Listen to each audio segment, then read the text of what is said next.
বিসমিল্লাহির রহমানির রহিম। এই প্রিয় নেতৃবৃন্দ, সাইলেন্ট সাইলেন্ট সহকর্মীবৃন্দ, সকল শরণার্থীগণ, আসসালামু আলাইকুম। প্রতি বছর মে মাসের এই দিনটি আমাদের পরিবারে আসে এক বেদনা বিধুর স্মৃতি নিয়ে। এই দিনে শুধু আমাদের পরিবার নয়, বরং সমগ্র দেশই হয়ে উঠে পড়েছিল বেদনার্ত ও অভিভাবকহীন। আমাদের প্রিয় মাতৃভূমি বাংলাদেশের জন্মের সাথে জড়িয়ে থাকা এক অবিচ্ছেদ্য নাম শহীদ প্রেসিডেন্ট জিয়াউর রহমান, যে চট্টগ্রাম থেকে স্বাধীনতার ঘোষণা করে তিনি এ দেশের সাথে তার নাম অবিচ্ছেদ্য করেছিলেন। সেই চট্টগ্রামেই এক সফল, সৎ, দূরদর্শী ও প্রকৃত দেশপ্রেমিক প্রেসিডেন্ট হিসেবে নিজের জীবন উৎসর্গ করেছেন।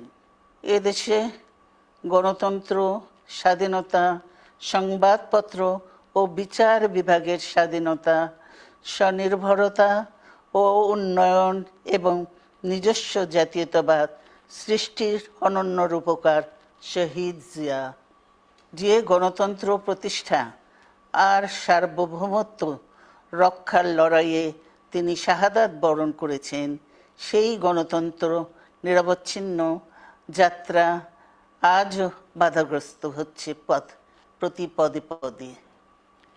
খুব শীঘ্রই আমরা বাংলাদেশকে গণতন্ত্রে পুনঃপ্রতিষ্ঠিত দেখতে পাব।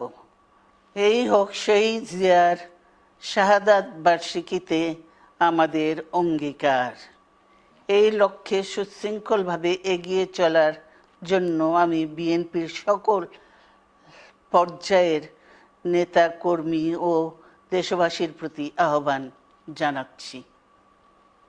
মনে রাখবেন, সবার জন্য গণতন্ত্র ও উন্নয়নের মাধ্যমে সকল সমস্যার সমাধানের যে রাজনীতি শহীদ জিয়া রেখে গেছেন, তা বাস্তবায়নের মাধ্যমে তার প্রতি শ্রদ্ধা জানাতে হবে।